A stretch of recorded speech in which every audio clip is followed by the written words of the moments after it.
Celestina area reports. Judicial decisions in Nigeria is now seen as a clear and present danger to this arm of government, undermining public confidence and threatening democracy, political stability, and economic growth.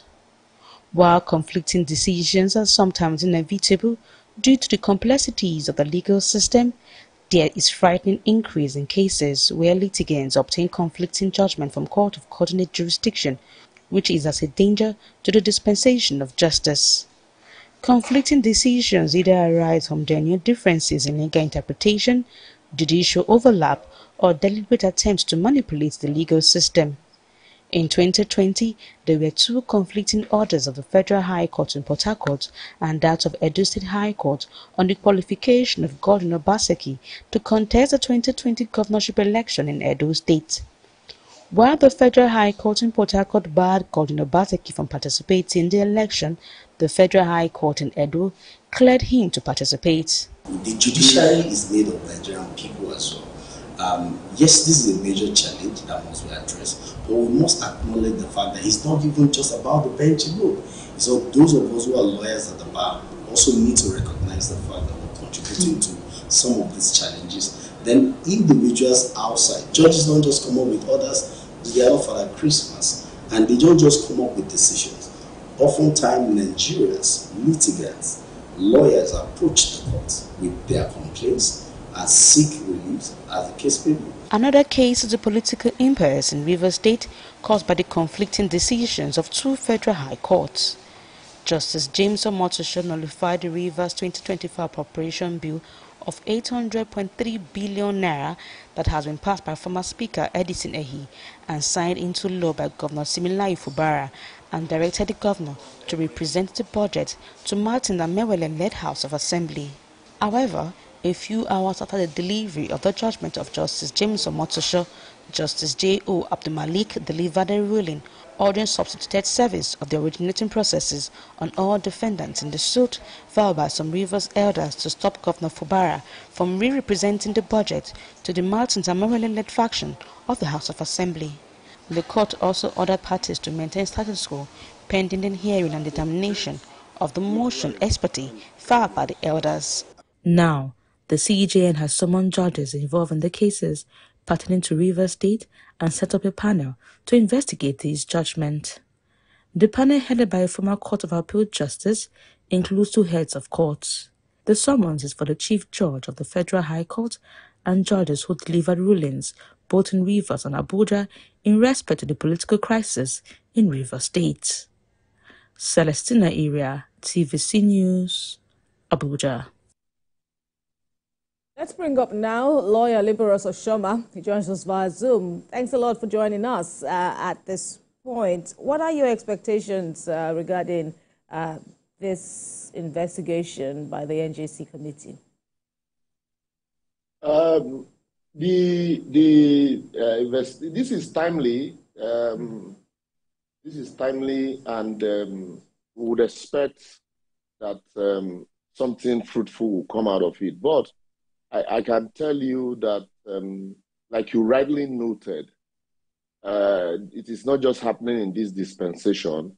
If you go down memory lane, what was the reason? Before now, election petitions from the, governorship election petitions, before now would terminate at the Court of Appeal.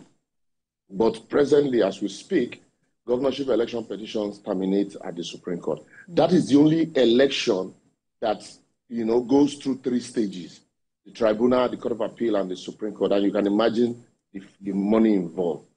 Why did the Supreme Court decide to remove, the cap of the Court of Appeal? Because of the conflicting judgment emanating from the Court of Appeal. Also, if you remember in 2015, when there was the fight for the soul of PDP, it was almost a ping pong between the same Port Harcourt and Abuja. Today, one judge will give order in favor of the McAfee-led faction in Port Harcourt.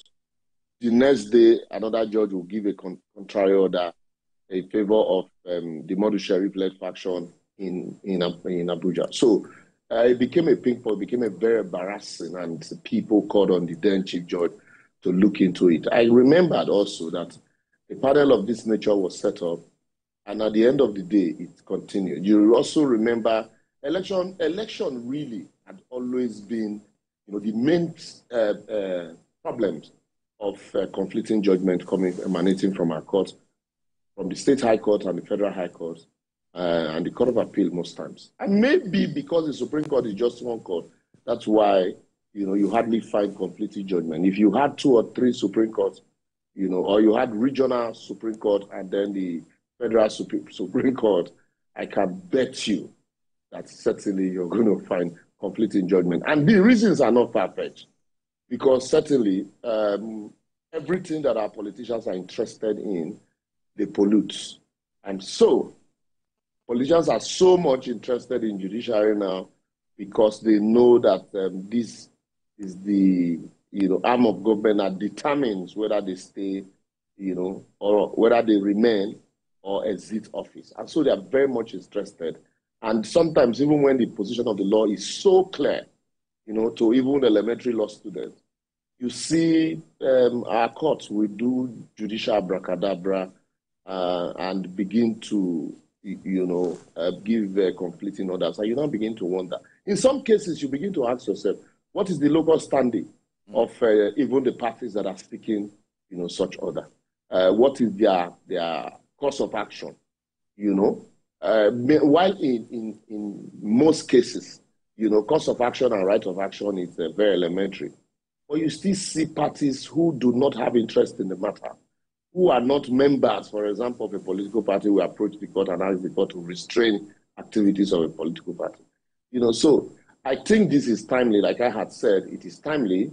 The unfortunate part also is the fact that people are beginning to also doubt the competence of the highest court of the land to actually, mete out punishment to these persons. Not also out of place because of the quagmire we find ourselves when the Chief Justice of the Federation appoints almost every member of the NJC. Almost 85% of the members of the NJC are appointed by the Chief Justice of the Federation. So in that case, if we now have a situation where people begin to express doubts in the CJN to do justice in a matter, then they are certainly going to have a problem. But it is timely, like I said, and I've given them the benefit of doubt, and I do hope that this will, go a long way in stemming this tide of this judicial abracadabra and judicial somersault that we see, or ping pong that we see our judges, engaging. So, in the past now, where has this put the judiciary in public glare? What do you think? What sort of damage has all of this done to the system? Yeah, first and foremost, I don't just want to blame the judiciary. Let's not exonerate lawyers. Yes. Because lawyers, even though some people will tell you that if a judge declines to grant an order, the lawyer will not file frivolous applications. And then, like Kayode Esho once said, I repeat this as often as I can. I ring a bell with it as often as I can. Kayode Esho once said that behind every allegation of bribery against a judicial officer, he didn't just say lawyer, he said there is a senior advocate who is a conveyor belt. So when you have members of the bar and the bench connive to ridicule the judiciary, because the question the layman will ask most times is that, is the law not clear? Is it not the same law? But we say the law is what the court says it is, because the Constitution is what the court interprets it to mean. If the court, the highest court of the land, has interpreted a section of the Constitution in a particular way, and then other judges begin to find a way to distinguish, the facts of the matter presently before them, then you give directly to the layman. What that means is that you're bringing the institutions, the temple of justice, to ridicule. So lawyers and judges, connive in these matters to bring the temple to justice. But quickly, let me cite the case of Rivers State without attempting to pull the wool or do the job of the the panel that had been set up. We know that by virtue of Section 91 of the Constitution, it's a clear section of the Constitution that every House of Assembly shall have at least 25 members and not more than 40 members. Okay. So it is clear. It is clear. Check Section 91 of the Constitution. That's the provision of the law, the ground norm of the land. And if for any reason at all, some members, whether by hook or by crook, or whether by judicial pronouncement or by speaker, if for any reason members of the State House of Assembly seats are declared vacant and that State House of Assembly can no longer function, what is to be done is to call on INEC to conduct election. In the event that INEC does not conduct election, what should be done is to litigate the matter. But a situation where 3 members sit down and then a governor of a state will present an appropriation bill to such members is akin to the judicial ridicule that we are talking about now. It's akin to legislative rascality, executive recklessness, and toying with the lives of the people. So you do not need a lawyer to tell you that it is out of place for 3 members in a state to approve the budget of that state in clear violation of Section 91. So ordinarily, any judge that will hear such a matter, any judge at all that such a matter is presented before, should not even be entertaining it. Also, in the case of the defection between Rivers State and the Federal High Court will grant an order. The Rivers State, even when there are clear cases of lack of jurisdiction, so it's not, and it is senior lawyers on both ends that are filing these cases. And so it brings to ridicule the institutions, and not just the institution, members of the bar and bench. And also, let me cite another example. A situation where local government election is clearly within the purview of the state's governor by virtue of Section 7 of the Constitution. And the local government election is to be conducted. Somebody approaches the Federal High Court. What is the business of the Federal High Court in the conduct of local government election in the state? But a judge will sit down simply because INEC and the police are included in the matter. A judge in the Federal High Court in Abuja will sit down and begin to grant orders. So all of these are the issues.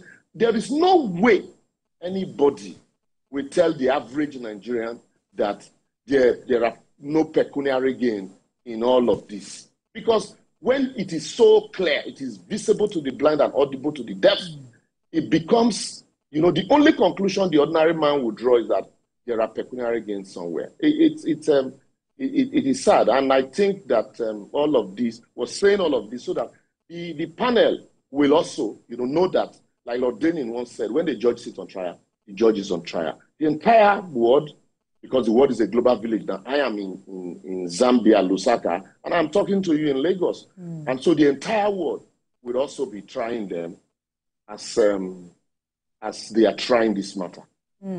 Oh, okay. I was almost, I should have known because I was looking at the attire, at your lovely attire. But, back to this discussion, this issue of, citing a case that's, on all fours, it's should be cited in Rivers State, for example. But I don't know if that's also going to come under the purview of this NJC panel, because I know that in the news recently, the issue of bringing back those cases involving Rivers State back to the state and not in Abuja, where, as has been posited by Mr. Femi Falana, there are links. There is the possibility that there could be bias, looking at the fact that the FCT Minister, Nyesom Wike, also has an interest. Help us to make sense of all of that, and if you think that should also come under the purview of the panel. Does the governor not have an interest or have influence in Port Harcourt? So if you say, oh, in years on Wike will have influence in Abuja, does the governor not have influence in Rivers State? So you see, what we should be doing is to have judges who will dispense justice no matter whose horse is gold.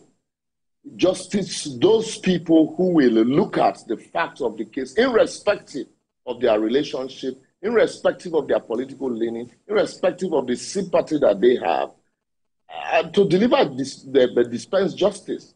I was at a panel session, I moderated a panel session where I had both serving and retired very senior judges, and I put a question straightforward to them to ask, have you ever been influenced, not by people far from you, by your husband or parents, to influence a matter? That's to tell you that Nigeria, we're all involved in this. And the answer will shock you that yes, they get this request steadily from spouses, from parents, from relations. Oh, I am interested in this matter. Please help me. You know, imagine your father calling you and saying, you see, please, I'm not asking you to bend the law, but see what you can do. But the decision has always been, what would you be remembered for? You want to write your name in gold in the sand of time. So if we have judges who are upright, because the same court that had ruled that the Federal High Court has one jurisdiction. So whether the Federal High Court is sitting in Warri, or whether the Federal High Court is sitting in Abuja or sitting in Port Harcourt, once people have confidence that justice will be dispensed, then there won't be any need of where the judge sitting to be. It becomes immaterial of where that judge is sitting. But the situation where if the judge is in Rivers, the tendency that he will be influenced by the governor is very high. If the judge is in Port Harcourt, the tendency that the new landlord of Abuja, Minister Yeson Wike, will influence the outcome, you know, then we'll gradually can kiss justice goodbye and they say, you know, what we'll be beginning to build will be, you know, recourse to self-help, which leads to not only breakdown of law and order, but anarchy in any sane society. So judges, irrespective of where they sit, should be seen, like we say, Justitia Fiat Right Column, to dispense justice even if the heavens will fall, because the heavens will never fall. But this idea of pandering to, if it's Abuja, we know where the pendulum will swing. If it is in Rivers, we know where the pendulum will swing. It's not good for our democracy. What it consistently is doing is to make us, not just the judiciary now, but also members of the bar, a laughing stock. Just like I was laughing when you were asking the question that if all the cases should be moved to Rivers, definitely there will be influence from that direction too.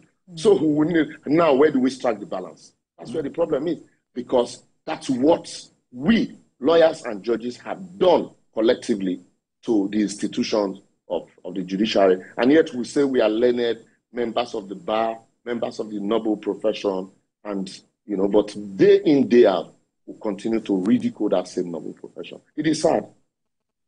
So despite all of this that you have mentioned, so what do you think, do you see a light at the end of the tunnel?